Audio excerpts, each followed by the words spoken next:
من الشیطان الرجیم بسم اللہ الرحمن الرحیم الصلاة والسلام علیک یا رسول اللہ الصلاة والسلام علیک یا حبیب اللہ الصلاة والسلام علیک یا رحمت للعالمین الصلاة والسلام علیک یا خاتم النبیین صلی اللہ علیہ وآلہ وسلم اللہم صلی علی محمد وآل محمد۔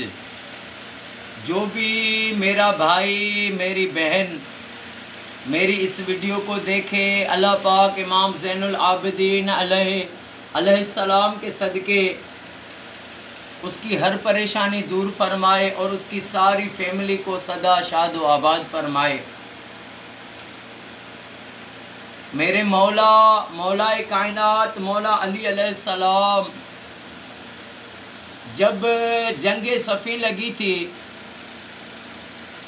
تو اس کے بعد میرے مولا آ رہے تھے ایک جگہ پر، مولا کے عاشقوں نے کہا کہ مولا پانی کی پیاس لگی ہے اور سامنے ایک گرجا ہے۔ مولا نے فرمایا جا کے ان سے پوچھ کر آؤ کہ یہاں پر جو ہے کوئی پانی ہے، کنواں ہے۔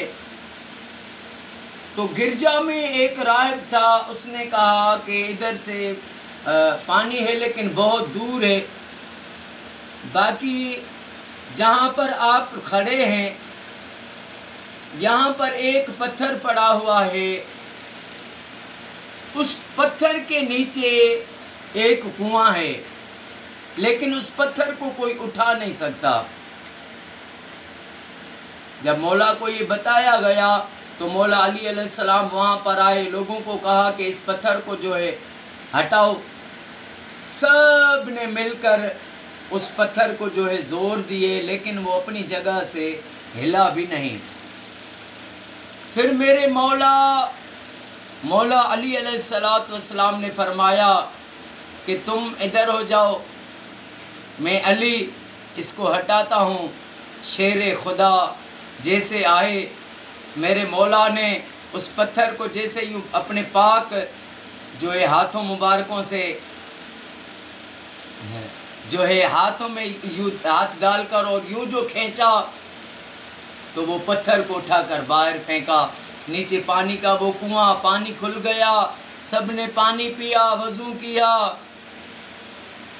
وہ راہب آ گیا، مولا کے پاس آیا، مولا سے کہنے لگا کہ یہ بہت 100 سال گزر گئے ہیں، ہم نے کتابوں میں پڑھا ہے کہ یہ جو کنواں ہے اس پر جو پتھر ہے، اس پتھر کو جو ہٹائے گا،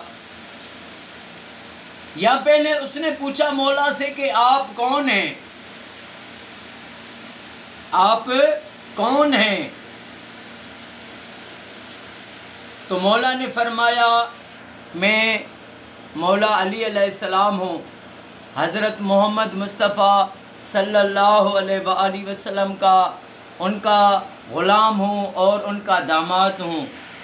جب اس نے یہ بات سنی راہب نے، تو راہب نے کہا کہ میں نے توریت میں پڑھا تھا کہ اس کنویں سے جو پتھر اٹھائے گا یا وہ پیغمبر ہوگا یا پیغمبر کا داماد ہوگا، یہ لکھا ہوا ہے توریت میں۔ اور اس نے جب مولا کا یہ جو ہے ایک بڑی کرامت معجزہ دیکھا تو اس نے راہب نے کلمہ بھرا، مسلمان ہو گیا اور راہب سے اور وہ آقا کا امتی بن گیا، مسلمان ہو گیا۔ تو پھر میرے مولا علی علیہ السلام کی آنکھوں سے پانی نکل آیا۔ میرے مولا نے فرمایا میرا رب نے میرا ذکر توریت میں بھی کر دیا ہے، پہلے ہی لکھ دیا ہے، سبحان اللہ، لبیک یا علی مولا، لبیک یا علی مولا۔ اللہ پاک ہمیں آقا کریم صلی اللہ علیہ وآلہ وسلم سے، اہل بیت سے، آقا کے سچے اصحابہ کرام سے، اولیاء اللہ سے سچی محبت نصیب عطا فرمائے۔ اللہ پاک آقا کی ساری امت کو تفرقہ بازی سے بچائے، اور ہر مسلمان کو، مومن کو اللہ یہ سعادت دے کہ وہ اپنے گھر میں لاکھ درود شریف پڑھوائے۔ السلام علیکم ورحمۃ اللہ وبرکاتہ۔